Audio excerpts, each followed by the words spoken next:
Good morning, Daily Huddlers. So today I'm going to start us off with one of my favorite quotes of all time, written by one of the greatest champions of all time. And I bet you will know who said this, but I hope it fires you up too.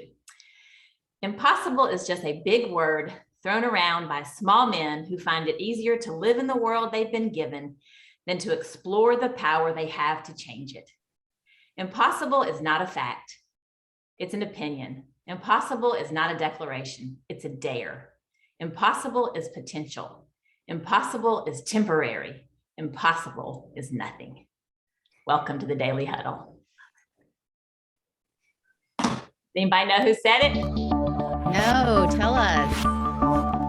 One and only Muhammad Ali. Oh, that was going to be my guess. Oh, love it.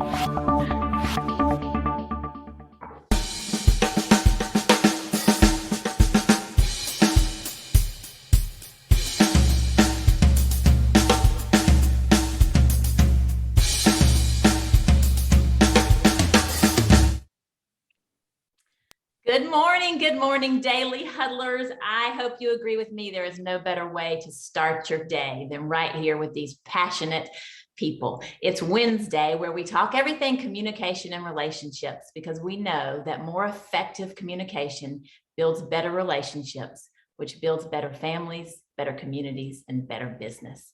And it is my honor today to turn it over in just a few moments to my co-host, Catherine Sable. Well, she'll introduce a guest who is an expert on this topic. But before I do that, I do have a few questions, and I think I would like to start this morning with my good friend, Sorrel. Sorrel, tell us, where are you and who will you hug today? Good morning, Tara. Every time I look, I'm blessed to be right here. And today I'm going to hug my wife. I'm taking a page out of Stan Anderson's book, right?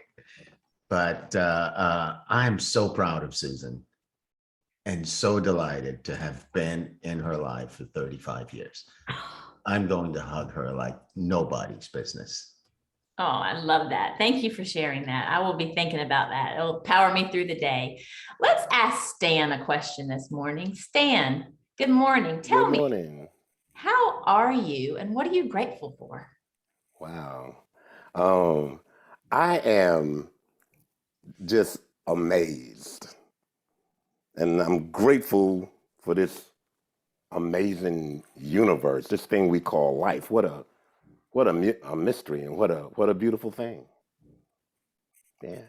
Oh, fantastic. That's absolutely beautiful. You are right here with us, right where you should be, right? And I'm right here.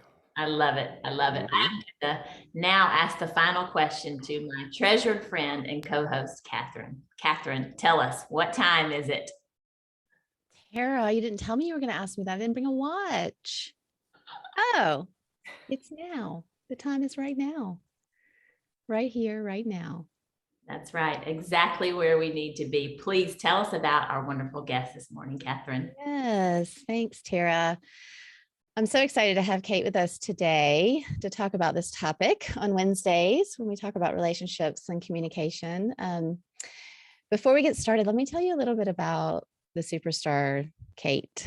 She is a dear friend of mine, and she's the Chief Marketing and Business Development Officer at Morris, Martin and Manning. No, I said that wrong. I always say that wrong. Morris, Manning and Martin, which is a law firm in Atlanta. And she focuses on strengthening their brand and position in the marketplace.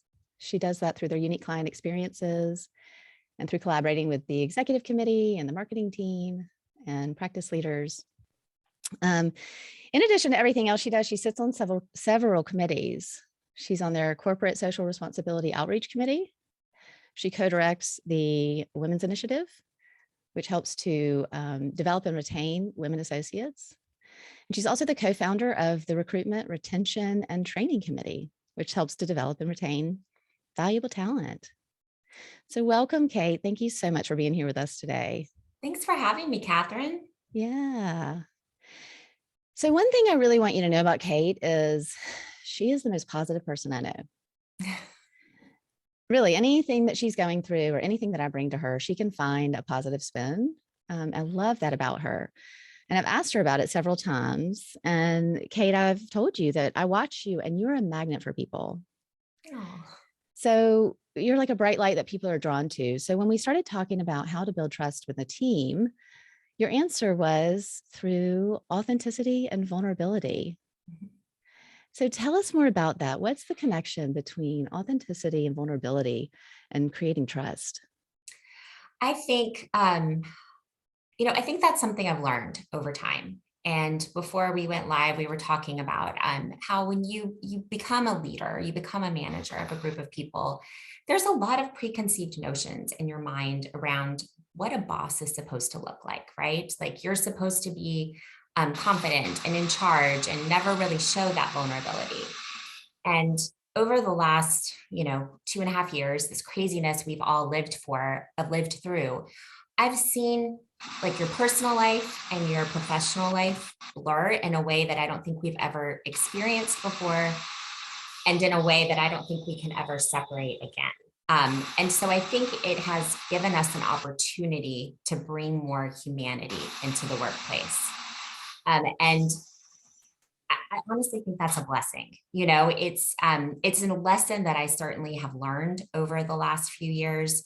And I think when the people that you work with, the people that look to you for guidance and leadership can see that, you're still learning too, you're still figuring it out, and you can learn from one another. It builds a level of trust and really that true team mentality that can help your organization get to that next level. Yeah, I love that. You said something really interesting. You said when we were talking about this, you said that like our personal and our business lives have merged in a way that you don't think can ever be pulled apart like it was before. Mm-hmm. And I think that's a good thing, honestly. It was hard, right? It was hard to have these things mixed all together and blurred. And it was hard to find the boundaries, which I do think boundaries are important. But I also think it gave us some freedom to be more of ourselves at work. And it may have been my own thing, but, 5-6 years ago, when I was really kind of pushing to get into a leadership position, I'm a mom, I have 3 boys, and I hid that side of my life a lot. Like if I was sneaking out to get to a school function or something, I wouldn't say, oh, I'm going to see my son's performance at school today. I would say I have an appointment, and I would slip out because I didn't want anyone to think I was weak, that being a mother made me less committed. And now I think because we see that humanity, we see all of people's lives. My kids have busted in on more Zoom calls than I can imagine. One time, my youngest didn't even have pants on. I was on the bus. Like you can't avoid it. Life just happened. But I think it helped us see we're all human. We're all experiencing these things. We all have a lot on our plates, and it's okay to be open about that. And I think it really has built more trust in my experience. Mm-hmm. I can so relate to that about the hiding and the sneaking out, like going to an appointment. And whereas, now we're able to say more, you have to, be right back, it's like the kid doesn't, sorry, Brooks could get away with that because he is so cute with those big blue eyes. So just saying. Yeah. At least it was only him. At least it wasn't, it wasn't on the daily huddle when it happened, I guess. Yeah. Well, and so it's interesting because there's a connection here between boundaries and then also sharing and being really authentic and showing all of ourselves. So how do you draw the line? I think it's modeling the behavior that you would want from those around you. So I have found that it's a lot easier for me to be honest about what I've got going on in my life. If I want to leave to go to a baseball game, I say, I am going to be at my son's baseball game from 5 to 7. I'll be back on and available later if you need me, but I am unavailable during this window. And I learned that the hard way, to be honest with you. Like when COVID started, I had never been busier in my life. Like I was working probably 12, 14-hour days every day. I would get anxiety when I was away from my computer. I felt like I always had to be on. And I felt like my team was really relying on me. I was very nervous to share, anything that was going on with the other members of the leadership team or with my boss, because I was terrified of being fired, right? Like this was such a crazy time. We didn't know what was going on. And I had a wall, like I just couldn't handle it anymore. And I really think I hit that true burnout. I never got a break from work. I never could really engage with my family. I mean, here was this amazing time. It was crazy and hard, but also this was like uninterrupted time with my family I'd never had before.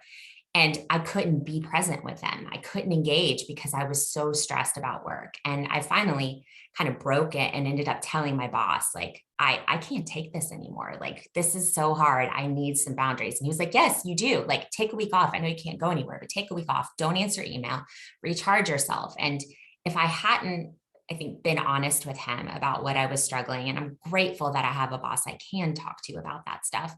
But that was nerve-wracking to be that honest, but it did help me see that it was okay to start to set those boundaries. And then as I've kind of built the team that I have, I want them to see me doing that. So I think, I want them to be able to take time to be with their families or to go recharge their batteries and whatever helps them, whatever works for them. And so, like I have a young woman on my team who's been really busy on a project, and I've seen her emailing at 11 o'clock at night.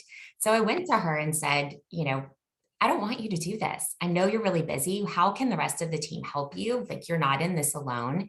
And I don't want you to have to be working at 11 o'clock at night. Or I'm kind of guilty. I'll work on Sunday afternoon sometimes, just kind of get ready for the week. But I'll tell them, I don't expect you to answer this email today. I'm getting this off my plate, but you don't need to deal with it until Monday.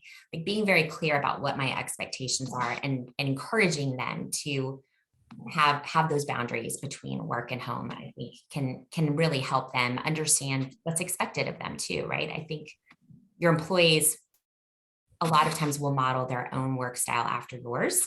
So you have to be clear about what you want and say, if I don't expect this of you, like, you're a marketing coordinator, you don't need to keep the same hours as the CMO. Like, how do we make that work? Right.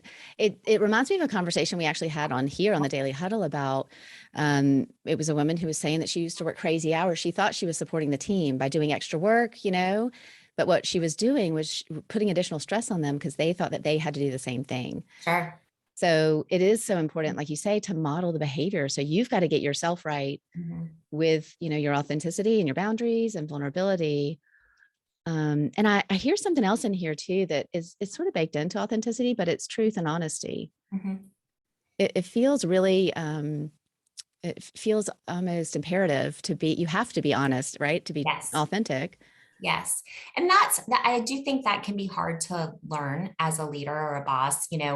How can you give them transparency and let them know what's going on within the organization without, you can't always share everything that as a leader. So someone said this to me yesterday, and I loved it, is responsibly sharing information. So sharing what they need to know, what's going to give them context. No one wants to operate in a vacuum. They want to know how their work is impacting the greater good. So they need to have as much information as they can, but you still, you have to filter that. What's important to their role or their project, and then what maybe is gossip or going to scare them a little bit, right? Like, sometimes you don't need to know everything. Right. No, I love that. You said that to me yesterday also, this concept of responsibly sharing information is so good. And actually, Tara, I want to bring you into this part of the conversation, because what I heard you say is you want to give them enough information so that it relaxes their system. Right. But you don't want to give them too much that it makes them nervous and anxious for, oh gosh, what's going to come. And I feel like, Tara, there's something here in the brain and what settles our nervous system. What is that makes us respond that way? That perfect little balance. I think when we see someone model, like what I'm listening to is, if we don't have leadership that models what you're talking about, it is almost impossible to live in this very authentic, vulnerable space. But so let's say leadership models it first, and they open up a part of them that's authentic and vulnerable and makes them relatable and human. Yes, things fire up in our brain, serotonin. And that gives us a sense of confidence, like, wow, I can do this too. She's juggling 3 children and dinners, there's a child with no pants and things. It makes people feel confident because they relate. And they also, that starts to build that bond, that oxytocin, which is also a hormone that makes someone feel really trusted and safe with you. So yeah, there's absolutely science behind it. So yeah. That. Yeah, because what you're describing, and it's also what, like I said, I've noticed about you as you engage with people, you have this way of, you know, that you're not putting on airs, you're just, and so if you're leading that way too, I imagine it's just, you know, I can even feel it. It's just sort of, it's relaxing to know like what I see is what I get. There's nothing happening. My brain doesn't have to wonder what's going on over there. What do I need to do to perform? So, and how did you, or maybe do you continue to be in that space? How do you continue to call yourself forward to be authentic? Because I imagine it's hard. Yes, I mean, it was hard. And I think, as I kind of alluded to before, finding my own voice in this and knowing that it was okay to be vulnerable, that in some ways my team kind of really responded to that, Okay. was something that I guess I'm grateful for the lesson that I learned. Early on into this role, I had hired somebody on the team to kind of like be my right hand. It was a new person, you know, management felt like I needed kind of a more senior person on the team to help support me. And she did not build trust, and it wasn't a great fit. The team did not like her. And so like about a year in, I had to let her go. It wasn't a fit for her, wasn't a fit for the team. And that was, I think, my first lesson in being honest, like saying, okay, I was doing what I thought was right, but it wasn't the right thing for our team. And this is how we're going to move forward. You know, this is what I've learned from it. And thanks for sticking with me, you know, honestly. And that was hard. But I think that built more trust with them. They could see, okay, you weren't, you know, trying to make life more difficult for us. You were trying to do what you thought was best for the team, for the firm. And you made a mistake. You know, we're all human. And I think owning those mistakes is really important. I also think feedback is really important. And I think that is something that has been hard for me to learn too, right? Like you mentioned I'm very positive. Like I want to focus on the good all the time. So it's been harder for me to learn how to say, okay, this didn't go well, but I've found my own way of doing that. You know, yes, okay, this didn't go well, but I think this is what we can take away. And this is what I want you to apply moving forward. Being very clear about those expectations. I think, again, you know, filling in those gaps in the brain, as Tara acknowledged, you know, lets them feel like they know where they stand and what they need to do to continue to improve and to grow. And I try to give feedback constantly, good and constructive. I love that. I love that you say that you give it constantly or consistently, because what I find, if you get even positive feedback, this, you know, similar positive feedback all the time, it kind of starts to fall on deaf ears. It's like, oh, wait, you know, so for you to give both and say, hey, here's what I'm noticing. And I think people also want to know, like, how am I doing? Yeah. You know, absolutely. like we want to do a good job. Yeah, that's been the hardest thing for me growing, is there's less people to give me feedback. And I think there's a lot of times where I'm like, gosh, how am I doing? Nobody tells me anymore. Yeah. Yeah. So I love feedback. And so, yes, I want to give it. Yeah. It's something that keeps coming up for me as we're talking, is I'm like, we're talking about teams and work, but this is true for families, friends. It's really any group that you're wanting to have an impact on, enroll, bring along with, you know. I think it's so true. Like with kids, it's like, you know, tell them what they need to know, but no more. Yes. Because it creates that sense of, what do I do with that? Right. Yeah. You have to meet someone where they are. I love that. I love that. Well, let's open it up to questions. I want to hear what everyone has to say. Tara, anything you have for Kate before we open it up to the group? Yes, actually, you mentioned something, and I would love to hear a little bit more about the experience, because I think we can all relate to it. You said that you learned this the hard way, that to have boundaries and to step away, and that you took a week off, and it was during COVID. And through the work that I do, and I think we all can relate to this, part of the constant need to be working and emailing and creating and working, it becomes an addiction. It's almost like a protective barrier that doesn't cause us to look up and connect with people even in our own home. So I kind of wonder, when you first stepped away, what was that like? Did you feel that maybe it was some bit of an addiction, like you took some pride in that constant hustle? What did that feel like? Sure. Yes, I think I was trying to prove, our role was still valuable, even though it had changed so much. When we're all at home, law firms are very FaceTime oriented, really had been. And so by being there and working long hours, I could kind of prove I was a hard worker. So I think I translated that to home. Being available all the time was my way of showing them that I was still working hard and I still could bring value to the organization. And so when I took that time off, I was very anxious. Like I was still thinking about work at the beginning. It took me several days to kind of see that the world was not falling apart. They were doing okay without me. And I think at that time I could relax a little bit more. It's something I still work on. And it was something that I had to be honest with my team about too, just saying I've been doing too much and I need to take a little time off and kind of get back to center. And so I think, again, modeling that was showing them that I want them to do that too.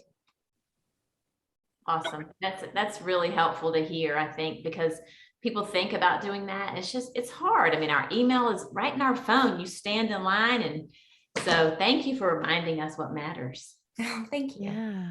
Yeah, this is great. Okay, I want to hear what anyone's thinking. We've got, yes, Sorrel. Sorrel has a question. Stan too, yeah. And yes, he's Stan too. Hey, Kate. Good Hi. morning again, and thank you. I want to share with you the lesson I'm learning. Mhm. And I also want to hear from your perspective what that's like for you. So the lesson I'm learning is that human first, Mhm. everything else second. Mhm. And I'm born a human being, and sometimes the hardest thing for me to do is to simply be human. Mhm. And what I'm learning from you this morning is that the word vulnerable, I've always associated the word vulnerable as something that's hard, Mhm. but it's quote unquote hard for a human being. And what I'm walking away with is that when it's hard, it's when I'm hiding or even denying my own humanity. Mhm. And what it is to be someone who engenders trust is to be someone who's continually revealing and acknowledging and sharing my humanity. Absolutely. And I want to hear from you. What is that something you do continually, or do you actually seize opportune moments to share your humanity with your team to engender trust? What's it like for you sharing your humanity at work, besides the occasions that just pop up? Right. I do think that I try to show the humanity as often as I can, right? It's not always possible. You may have a day where you're running 100 miles an hour. That's not a day where you're going to have a moment to slow down and share that part of yourself. But I do try to let them know the big things that are going on in my life and in the workplace so that they can have a better understanding. I also love to see their humanity. I look for those opportunities to connect with them. And we're a diverse group of people, there's all different kinds of backgrounds, and we may not have those surface level things in common. So I'm always looking at a way that we can connect to that humanity with one another. And I think maybe that's something that's fascinated me for maybe about 20 years, something that happened earlier on in my life made me realize that no one is exactly as they seem on the surface. And it's fascinating to hear their stories and find those words that we can connect together. Love that. That's great. Thank you, Kate. Thank you. Yeah. Thank you, Stan. First of all, thank you so much, Kate, for sharing your experiences with us. I looked up a CMO and the job of responsibilities of a CMO. While you were speaking, I said, what does a CMO actually do? And boy, I'm gonna tell you something. It to me is incredible the amount of people that you have to the number of different people you have to deal with in an organization. And I know that depends on the size of the organization. but the number of people you have to deal with and the various functions that these people are responsible for. And I want to know what kind of personality background, two things. What kind of education did you have to become a CMO? And what was it about you that makes you that person that would be a CMO? Because it's a lot of responsibility. I mean, that thing was blowing my mind reading the responsibilities of a CMO. Well, If you're gonna anybody make me want to go take a nap. wants to read that on your own and see what that is, it'll blow your mind. Maybe you know. I didn't know. Go right ahead. I'm sorry. Well, I mean, my background, I was a marketing major in college. I got a 4-year degree. I honestly struggled a lot to figure out what I wanted to do. I was like this very type A kid. You know, I always had a plan. Okay. I graduated from college and I was like, oh gosh, what now? Like I did everything I was supposed to do. Now I have to kind of start all over again. And when I found marketing for law firms, I just really loved it. I think the thing I like about the legal industry is that it is so relationship driven. I did marketing for more like retail. I worked for a big cell phone company, and I didn't love things that were so kind of price driven. I liked finding ways to build relationships. And so that's how I help the lawyers grow their brand in many ways and grow their client base. And that's also, I think, been how I have grown my role. I'm fortunate I've been in the same company for a long time. So there's a relationship very deep. And I know so much about them and how they work, who they work with, that I think that helped make me more effective. I try to do something every year that just really terrifies me, like a way to grow. And I think that is probably what that drive was what made me want to be a CMO. I don't want to do the same thing every day. I love to have every day look a little bit different. And I like to continue to challenge myself. And while failure is scary, I think failure is a necessary part of growth. And so I always am looking for the lesson. How can I apply this next time? How can this make me better? And so I think those aspects of my personality are probably what made me want to be a CMO. I mean, I questioned it sometimes. I certainly have had some bad days. Thank you. Sure. Thank you. Thank you for the question, Stan. I love that you looked it up and that you went there. I think we have time for one more. Gio. All right, awesome. Thank you, Catherine. And Kate, thank you for being here. One of the things that I was getting from your share and from what everyone was creating, what Sorrel was pointing to, is that what I was getting from myself is this aspect of humanity and this aspect of vulnerability also includes the go-go, also includes the mess, also includes power, it also includes force. It also includes moving people in a direction where they get uncomfortable. And what it leaves me with, it's in this way I'm reflecting all of it, is that it leaves me with a particular compassion when someone I'm working with, working for, is maybe pushing harder than I want to, based on what I'm dealing with. But I can have a compassion for, well, that's their humanity.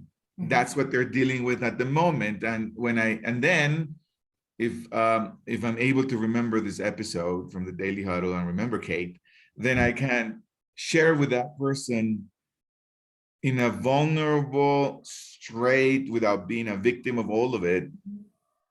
I need to go a little slower, but I can include your force, I can include your power, and I need to go a little slower given I'm dealing with this. And in that super vulnerability, I can be part of a powerful team.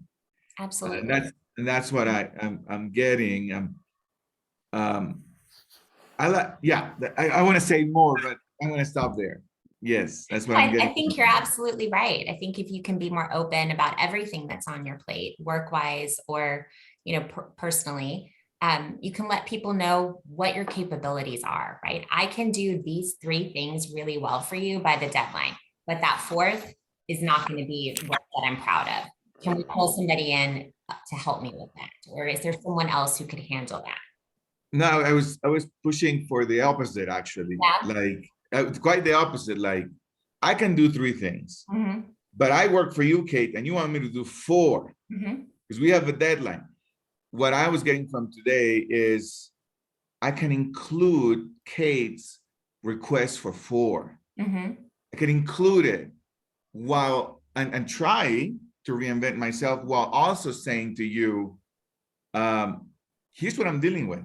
I'm going to push for 4, but here's what I'm dealing with. And so that it can include all of it. As it's what I was getting from today as well. Yeah. Okay. So you provide context around whatever you can deliver. You know, it may not be everything that you would want for your own work product, but that you're going to make it happen. And this is kind of where you are. Is that what you're saying? Yeah, what I'm saying is that it can include, I can include Kate's request for more, and I can also include my request for a little less. I can include it all. Yeah, that's what I was getting from today. Yeah. Okay. Yeah. It's part negotiation and part humanity is what I hear, you know. Thanks, Gio. Thank you so much. And thank you everyone for being with us today. Thank you, Kate, for being our guest. Thanks for having me. Love seeing familiar faces like Stacy and Cece and Andrea and Stan. It looks like, and Virtue, it looks like we have someone new, Adam. Thank you for joining us today. We're going to close out like we always do with our 7 tenets, which I love, which is our first tenet. So spread joy, spread it wherever you can, and hug those around you. Laugh out loud. I laugh with my kiddos all the time, and it feels so good. Stress less, eat more plants, get your sleep. Give of all of your resources, who you are, give your love, and move that body. We'll see y'all tomorrow on the Daily Huddle. Thanks, everybody. Thanks, Kate. Have a great for day. joining us. Have a Thank great you, one. Kate. Great Thank stuff. you, Kate. Thank you, everyone. Thank you, guys. See you tomorrow.